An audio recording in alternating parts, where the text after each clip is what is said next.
그 얼마 전에 기사 잠깐 본 것 같은데 리플이 얼마 전에 이름을 바꾼 게 맞죠? 네, 그러니까 정확하게 말씀드리면 XRP라고 이제 기존에는 리플로 만약에 그 빗썸에 펴셔서 리플 찾아가지고 매매를 하셨지만 이제는 XRP가 사실은 먼저 보셔야 되는 게 맞습니다.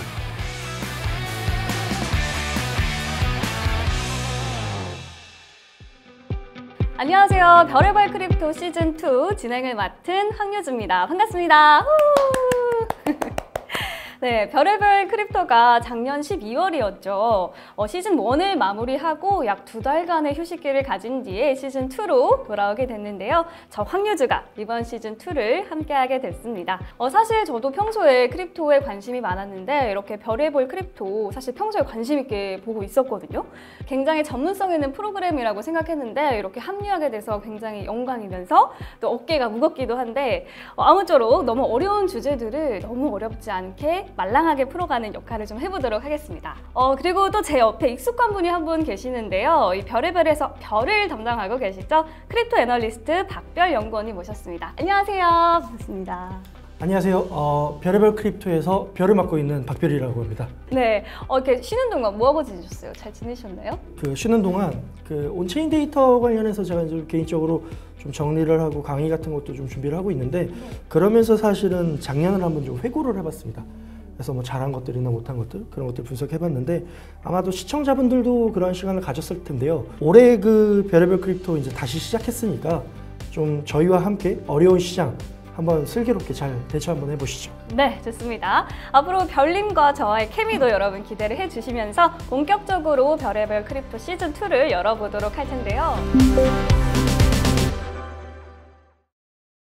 자, 우선은 2025년 들어서 첫 방송이기 때문에 한번 최근 시장 동향부터 살펴보면 좋을 것 같거든요. 시즌1이 끝나던 12월 때만 하더라도 좋았잖아요. 분위기 좋았는데 분위기가 지금 약간 안 좋아진 것 같기도 합니다. 어떤가요, 시장이 좀? 제가 이제 오늘 방송을 위해서 지난 주말까지만 하더라도 비트코인은 지금 어떤 전선을 치열하게 공방을 사수하면서 네. 전선에 이상이 없을 것이다. 맞아요. 올라갈 것이다. 맞아요. 라고 좀 기대를 했는데 네.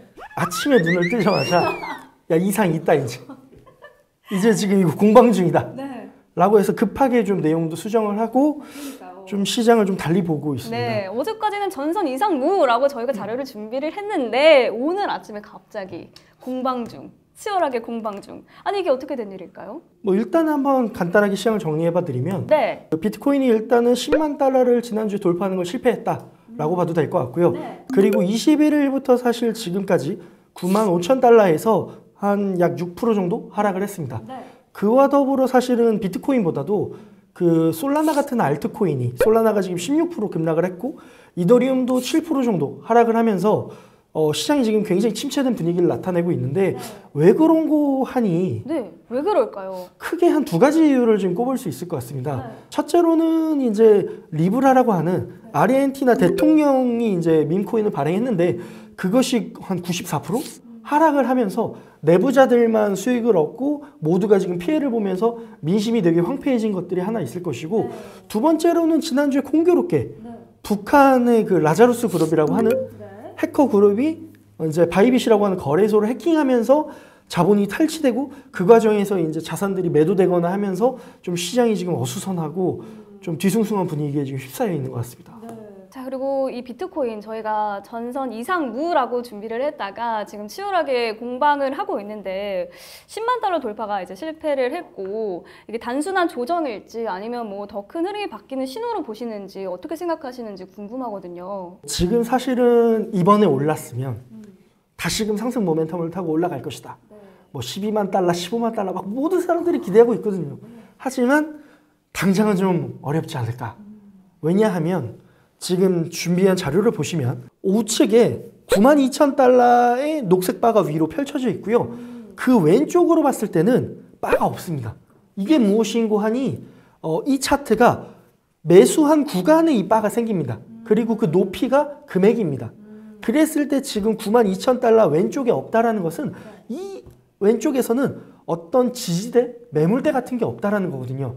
요걸 이제 공백 구간이라고 저희가 표현할 수 있는데 지금 여기서 비트코인이 하락하면 어디까지 내려갈지 모릅니다. 그리고 올라가자고 하기엔 저항이 너무 세서 저희가 실패하고 내려왔기 때문에 어딘가 다시금 베이스 캠프를 돌아가서 찍고 올라가야지 모멘텀은 올라갈 텐데 그 베이스 캠프가 어디까지 내려갈까요? 이게 너무 힘든 것 같습니다. 그래서 지금은 일단은 짧게는 89,000 아니면 86,000이나 85,000 정도까지를 지금 어느 정도 잠재적인 그 베이스 캠프로 지금 많이 시장에서 보고 있는 것 같습니다. 그러면은 이때 또 매수의 기회로 또 봐야 될까요? 좋은 지적이신데요. 지금 이것이 시즌이 종료다라고 보시면서 매도하시는 그리고 뭐 바닥에서 잡겠다 이렇게 생각하시는 분도 계시겠지만 저희가 다시금 조정을 거치고 올라간다라고 했을 때 이것은 또 충분히 좋은 기회가 될 수도 있다. 라고 좀 보시면서 매수를 또 적극 검토하시는 분들도 있어서 뭐 이것은 어디까지나 매수 매도 추천은 아닙니다만 충분히 이러한 관점으로 시장을 접근하시는 것도 있다라고 말씀드립니다. 그런데 사실은 지금까지는 반감기 후에 6개월에서 12개월이 지난 다음에 폭등장이 왔잖아요. 올해는 어떻게 보시나요? 그거에 맞춰서 저희가 아마도 지금 매직 넘버라고 하는 10만 달러라는 것을 좀 돌파했던 것이 그 하나의 결과물이 아니었을까 라고 좀 생각을 하고 있고요. 그리고 말씀하신 것처럼 반감기라고 했을 때 그 2016년, 17년처럼 17년이 쭉 상승한 것처럼 올해가 저도 상승하기를 굉장히 기대하지만 마침 대통령도 갔고요. 하지만 그것이 대외적인 매크로 이슈라든지 여러 여건에 따라 좀 영향을 크게 받기 때문에 계속 시장을 지켜보는 것만이 좀 유일한 그 대응 방안이겠다라고 좀 생각을 하고 저는 오히려 그래서 지금 말씀하신 그런 큰 트렌드를 보기 위해서 제가 또 자료를 준비해왔는데 단기 보유자들의 그 좀 손익분기점 이런 것들을 체크해 볼 수 있는 차트를 준비했는데요. 저희가 흔히 MBRB라고 해서 지금 시장 가격 대비 매수한 사람들 평단을 비교했을 때 좀 과평가돼 있나? 아니면 저평가돼 있나 이런 걸 비교하는 것을 좀 더 디테일하게 6개월 이내에 홀더들만 좀 따로 발라왔습니다. 이게 시장 움직임과 좀 직결되는 부분이 많다 보니까요. 그랬을 때 지금 수준은 전체적인 큰 흐름으로 봤을 때 우측 위에 보시면 이 점이 있는데 이것이 아래로 가면 이제 또 하락 추세가 될 수 있고요. 아래로 봤을 때는 지금 또 가운데에 지금 딱 중앙에 지금 그 선이 있는데요. 이것이 밑으로 가면 하락 추세로 볼 수 있고 위로 가면 여전히 상승 추세가 유효하다. 그래서 저희가 지금 딱 92,000달러 요 구간이 굉장히 지금 중요한 지지부합니다. 그래서 마침 이 방송을 지금 딱 보고 계실 금요일 아마 PC 그 매크로 지표가 또 발표가 될 텐데 그 맞춰서 어느 추세가 더 가속화되겠지만 이 구간을 지켜주느냐 아니냐가 좀 굉장히 좀 중요하겠다로 볼 수 있습니다. 네. 그리고 아까 말씀해 주실 때 사실은 비트는 비트지만 솔라나가 굉장히 많이 떨어졌다고 얘기를 해주셨어요. 이 솔라나 얘기를 안 할 수가 없을 것 같은데 이렇게 잘 나가다가 갑자기 왜 이럴까요? 지난해 참 저희 별의별 크립토에서도 그렇고 밈코인도 그렇고 솔라나 굉장히 많이 말씀드렸지만 그런 생각이 들더라고요. 화무 11용. 화무 11용. 네, 그래서 이 꽃이 항상 오래 피기 쉽지 않은 것이다. 어쨌거나 그 처음에 방송 초반에 말씀드린 것처럼 밈코인에 대한 발행과 그것에 대한 이 솔라나 플레이에서 그 대통령 밈코인을 발행하고 항상 러그, 그러니까 90% 이상 하락하고 투자자들이 피해를 보는 이 사건이 계속 반복되다 보니까 굉장히 이 솔라나 투자자 홀더분들이 민심이 굉장히 떠났다. 라 좀 볼 수 있을 것 같고 그러한 상황이 가속화되면서 지금 16% 이상 하락을 했고 그러면 지금 상황을 좀 어떻게 보면 좋을까? 왜냐하면 사실은 솔라나 ETF가 나온다 하면서 굉장히 또 솔라나 기대하는 분위기가 굉장히 있었는데 지금 뭐 손바닥 뒤집듯이 지금 민심이 너무 바뀌어서 어떻게 해야 되느냐라고 지금 시장 네트워크 데이터를 봤을 때는 지금 솔라나 네트워크 상에서의 평단은 시장의 평단은 140달러 정도 됩니다. 139불 정도 요 정도 되는데 그래서 지금 이 가격보다 내려가면 대부분의 투자자들이 물려있다 라고 봐도 되고요. 그리고 지금 이 상황에서 수익을 보는 사람들이 얼마나 되냐라고 하면 20% 정도 됩니다. 그러니까 20% 정도가 좀 수익을 보고 있고 그리고 그럼 이 수익이 좀 더 수익 실현을 할 것이냐 아니면 좀 더 수익을 더 보게끔 가격이 올라갈 것이냐 라고 했을 때 지금 이 준비한 차트를 봤을 때는 아래로 10% 더 떨어질 가능성을 좀 염두해야 되지 않을까 사실은 저도 민코인을 가지고 있거든요. 굉장히 마음이 심란합니다. 이거를 팔아야 될지 어떻게 해야 될지 이거 생태계 이거 어떻게 할까요? 아니 밈코인은 그 가치를 커뮤니티 믿는 거 아니십니까? 믿음이 지금 약간 흔들리고 있는 구간인데 그리고 또 우리 뭐 말씀해 주실 것 같지만 3월에 또 언락이 예정되어 있잖아요. 근데 이게 더 빠질 수도 있는 건데 이게 뭐 먼저 선반영이 됐다고 봐야 되는 걸지. 뭐 보통은 사실은 그 가격은 항상 선반영이 되어 있다라고 얘기를 많이 하시지만 사실 작년에 저희가 방송할 때도 솔라나의 올해 3월 언락은 예정된 미래였다. 그러니까 당연히 이미 예정되어 있는 것인데 오히려 가격이 하락하니까 지금 말씀하신 것처럼 투자자들의 심리가 더 뭔가 불안전하게 가속화되고 있다. 그러니까 보유하고 있고 괜찮을 거야 생각했지만 언락 있으면 더 빠지는 거 아니야? 이러면서 좀 사람들의 동요하는 데 좀 가속화하는 게 아닌가라고 생각합니다. 근데 오히려 안 빠지고 올라갈 수 있는 가능성 이런 건 어떻게 보실까요? 지금 말씀하신 사실 비트든 솔라나든 다 딱 지지하면 또 오를 수 있는 그런 구간이긴 하지만 문제는 비트가 버틸지 모르겠다라는 점입니다. 그러니까 비트가 내려가면 나머지는 모두 다 같이 내려갑니다. 혼자 올라가기가 쉽지가 않습니다. 그래서 지금은 굉장히 보수적으로 그리고 오히려 지금 남아 계시다면 나 장기 투자자야. 같이 투자자야. 저도 지금 장투의 마음으로 버티고 있는 거거든요. 네. 그래서 그런 마음으로 좀 보수적으로 보시는 게 굉장히 좋다. 어쨌거나 비트가 이렇게 된 상황에 저희가 단기적으로 뭐 15만, 20만 달러를 가기가 어렵습니다. 시간이 충분히 필요할 거고요. 보통 제가 그래서 지난 17년, 20년, 21년 뭐 이렇게 흐름들을 쭉 지켜봤을 때 보통 최소한 6개월 정도가 또 걸리기도 했었습니다. 차트가 흐름을 돌리고 또 생성 모멘텀 사실 그게 4분기가 될 수 있는 거고요. 그렇기 때문에 지금은 너무 조급해 하시지 말고 오히려 좀 시간을 갖고 보시는 게 좀 좋을 것 같아요. 심호흡을 하고 좀 고르는 시간을 보내야 될 것 같은데 아까 그 솔라나 투자 심리 위축의 배경에는 리브라 토큰 붕괴를 언급을 해주셨어요. 이 부분도 다시 한번 조금 짚어주실까요? 그러니까 리브라 토큰이라고 하는 것이 어쨌거나 그 아르헨티나 대통령이 갑자기 트위터에 토큰을 발행하고 있다고 하고 이제 토큰 그 컨트랙 주소를 나오면서 이제 많은 사람들이 또 이것을 통해서 내가 또 한 번의 대박의 기회를 꿈꿀 수 있지 않을까? 그러면서 항상 투자를 뭐 이렇게 매수를 하지만 그 솔라나의 밈 토큰의 가장 치명적인 문제는 이제는 초보 투자자들이 여기서 수익을 얻기는 굉장히 어렵다라고 하는 것입니다. 왜냐하면 토큰이 나오면 전문 스나이퍼라고 하는 봇을 통해서 매수를 하거나 이런 전문적인 사람들이 나오자마자 매수합니다. 그리고 높은 비중을 가져갑니다. 그리고 가격이 오르면 저희는 사러 가지만 그분들은 팝니다.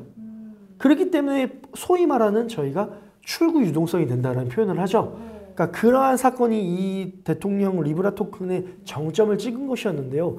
이러한 것들이 사실은 뭐 다른 나라 대통령이라든지 유명 연예인이라든지 뭐 누구나 지금 토큰을 발행하면서 토큰이 오르면 좋은데 말씀하신 것처럼 이런 프로 전문가분들은 빠르게 사서 팔고 수익을 실현하고 뒤늦게 산 저희 같은 개미들은 손실을 보니까 이러한 것들에 너무 신물나서 원래 솔라나의 토큰이 좀 거칠게 표현하면 이 카지노의 칩처럼 이 솔라나의 토큰을 사기 위한 입장권 이걸 사실 계속 사면서 선순환이 일어났던 건데 지금은 이제 안 사겠다. 팔고 이 매매가 활성화되지 않으니까 오히려 가격 하락이 가속화되고 있는 그런 상황으로 봐주시면 될 것 같습니다. 네, 사실 요즘 안 그래도 민코인에 대한 투심이 좋지 않았는데 정말 이걸로 찬바가지를 한 바가지 부은 것 같아서 저도 참 마음이 좋지 않습니다. 자, 그리고 SEC 규제 변화 조짐이 또 있다고 해요. 뉴욕 증권거래소가 이더리움 ETF에 스테이킹을 허용해달라고 요청했다고 하는데 이게 어떤 말인가요? 네, 뉴욕 증권거래소가 이제 그레이스케일에 이더리움 ETF 스테이킹 허용을 신청을 한 상황인데요. 그 기존에는 이제 증권성 이슈가 있어서 스테이킹을 제외한 그냥 이더리움 자체만 가지고 ETF를 승인해 준 게 지금의 ETF입니다. 하지만 지금의 ETF를 매수를 하시면 그 장기적으로 놓고 봤을 때는 상대적으로 손해보는 느낌이 있습니다. 손해를 보게 되시는 겁니다. 왜냐하면 왜요? 네트워크에 빗썸 같은 경우만 하더라도 이더리움을 보유하고 계시면 스테이킹 예치 서비스를 맡기실 수 있는데요. 그러면 뭐 고정형이라고 해서 장기로 맡기면 한 2%가량, 3%가량의 이자 수익을 그 예치에 대한 그 보상을 드립니다. 근데 그것이 네트워크의 보안에 이제 기여를 하면서 그 보상으로서 수익을 얻게 되는 것인데, 왜냐면 이더리움은 무한 발행되거든요. 근데 지금의 이더리움 ETF는 그것이 없기 때문에 가만히 갖고만 있으면 다른 한쪽에서 보유자들은 무한 발행되는 거에 대해서 스테이킹 보상률만큼 내가 어느 정도 상쇄하면서 그 가치를 보존해 나갈 수 있는데, 이더리움의 ETF는 그대로 내가 희석되는 효과를 나오기 때문에 투자자분들은 상대적인 손실을 느끼실 수 있는 거죠. 그래서 오히려 스테이킹이 되면 이제 온전한 이더리움으로 정상화되는 것이다 라고 해서 다시금 투자를 꺼려왔거나 뭐 생각지 않았던 분들을 유인할 수 있는 그런 계기가 될 것으로 기대하고 있습니다. 근데 조금 더 쉽게 풀어주시면 좋을 것 같은데, 사실 ETF 말고 그냥 코인으로 사면 안 되는 건지, 왜 ETF 출시가 큰 의미가 있는 건지 궁금하거든요. ETF 출시로 인해서 일반 다양한 대중들이 사실은 구매할 수 있는 접근성이 좋아졌다는 게 크고요. 그리고 그 다음으로는 이 ETF로 인해서 그 규제 안에서 이 상품을 살 수 있다라고 하는 게 이제 기존에 있었던 ETF 출시의 의미였는데, 스테이킹이 된다라고 하는 것은 쉽게 말씀드리면은 내가 그냥 이더리움 ETF를 갖고 있으면 무한 발행되는 이더리움 ETF에서 내 가치가 희석되면 손해를 봅니다. 근데 스테이킹이 되면 그거에 무한 발행되는 거에 맞춰서 내 가치가 보존된다라고 생각하면 될 것 같습니다. 그래서 오히려 기존에 당연히 받아야 된다라고 생각할 법한, 그러니까 코인 투자를 원래 하셨던 분들이라면 내가 당연히 그냥 보유만 할 것이라면 스테이킹을 해서 그거에 보상까지 같이 받으면서 장기적으로 투자하겠다라고 하는 것이 기본적인 당연한 그 기본점이었는데, 스테이킹이 빠진 이더리움 ETF는 내가 손해보는 건데 이걸 왜 사야 되지? 라고 하는 사람들에게 다시금 정상화되는 그런 기회를 좀 제공할 수 있다라고 볼 수 있을 것 같습니다. 아니, 그리고 또 최근에 헤더러 해시그래프와 LTC ETF 관련 소식도 나오고 있잖아요. 이 비트와 이더 ETF 이후에 이런 알트코인 ETF가 나온다는 게 의미하는 바가 있을까요? 가상자산이라고 하는 것이 점점 더 제도권으로 들어간다라고 하는 의미를 저는 내포하는 것 같고요. 그러니까 그것이 이제 비단 비트코인이나 이더리움뿐만 아니라 더 다양한 상품들이 이제 주식 거래하듯이 더 많은 사람들에게 이제 접근할 수 있다라는 점을 가질 수 있을 것 같고, 그리고 그 와중에서 지금 헤더라 해시그래프나 아니면 라이트코인에 지금 뭐 티커가 나왔다 이런 얘기들은 이제 그 다음에 ETF가 무엇이 될 것이냐 하는 시장에 되게 그 모멘텀을 기다리는 분들에게 좋은 호재가 되지 않을까? 그러니까 ETF가 되면 그거에 맞춰서 기관의 수요나 아니면 신규 리테일 투자자들이 투자할 테니까 가격이 오를 거야 라고 하는 기대감이 좀 어느 정도 형성돼 있는데, 그럼 그 종목이 무엇일 것이냐에 맞춰서 좀 시장 투자자들이 눈여겨볼 것 같습니다. 공교롭게도 어제도 헤더라 해시그래프가 이러한 이제 ETF 관련된 뉴스와 함께 또 가격이 상승했는데, 이러한 움직임들을 좀 눈여겨보면 좋을 것 같습니다. 물론 뭐 다시 말씀드리지만 이 말씀이 뭐 매수매도 추천은 아니고 어쨌거나 뭐 여러분들이 판단하실 몫이지만, 이러한 뉴스를 보시면서 좀 어떠한 시장의 흐름을 가고 있는지 살펴보시면 좀 좋을 것 같습니다. 네. 그럼 앞으로 알트코인 시장에 대해서는 좀 긍정적으로 보시나요? 알트코인이 이제 그 새로운 모멘텀으로는 이제 ETF가 어떤 것이 될 것이냐를 계속 사람들이 관심 갖고 찾아다닐 것 같습니다. 그러니까 예를 들면 지금 여기에는 이제 헤더라 해시그래프 나왔고 라이트코인 나왔지만, 뭐 많은 분들이 기대하는 것 중에 하나는 리플. 리플 같은 경우에 또 언제 될 것이냐. 뭐 이러한 것처럼 그 다음 코인이 뭘까요? 뭐 어떤 분들은 민코인들도 있고, 뭐 심지어 트럼프도 ETF로 나와야 된다, 뭐 신청한 뭐 운용사도 있다 보니까 뭐 그런 것들 참고해 주시면 될 것 같고, 참 리플이 나온 김에 리플이 사실 그 코인 이름과 회사 이름이 다른 거 알고 계십니까?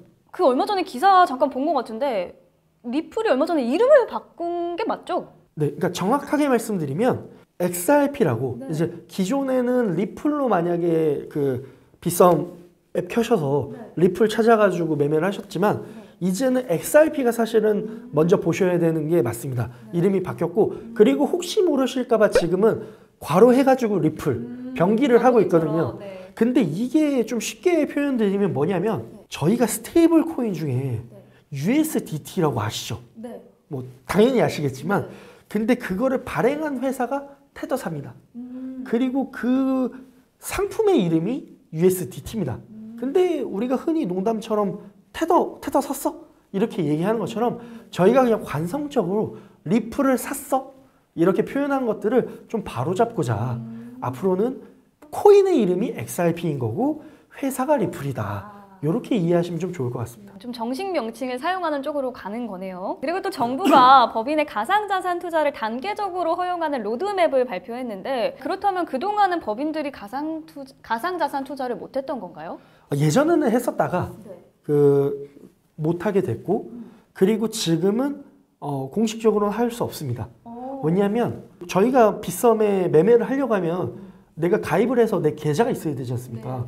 근데 법인은 계좌가 없습니다. 보통 개인 이름으로 예를 들면 그 경찰청이나 이런 데서도 환수한 가상자산을 매도할 때 보통 직원의 개인 이름을 팔거나 이랬다고 하더라고요. 그런 것처럼 지금 현재로서는 어렵습니다. 그런데 이제 가능성이 있다는 거잖아요. 맞습니다. 근데 법인이 시장에 이렇게 본격적으로 참여를 하게 된다면 개인 투자자들에게는 어떤 의미가 있을지가 궁금하거든요. 일단은 뭐 저희가 조금 전에 설명드린 것처럼 ETF처럼 기관이 들어온다 하면서 큰 유동성, 좀 이 어떤 자산에 대해서 매수해주는 큰 손이 들어온다 라고 하는 좀 긍정적인 투자자 입장에서 생각을 해볼 수 있고 또 한편으로는 이 사람들이 사는 자산들에 대해서 좀 제도적으로 좀 규제를 받고 그러니까 긍정적인 규제를 받으면서 좀 더 투자자 보호를 받을 수 있는 그러한 길이 좀 더 보완이 된다 라고 좀 생각을 해볼 수 있을 것 같습니다. 제가 입버릇처럼 하는 말이 호재인가요?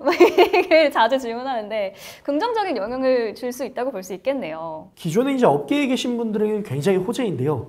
왜냐하면 일단 시장이 참여자가 커지고 유동성이 늘어나기 때문에 그에 따라서 좀 더 다양한 상품들의 운용이라든지 아니면 저희의 리서치나 이런 것들이 굉장히 폭넓어질 것으로 저희는 기대하고 있습니다.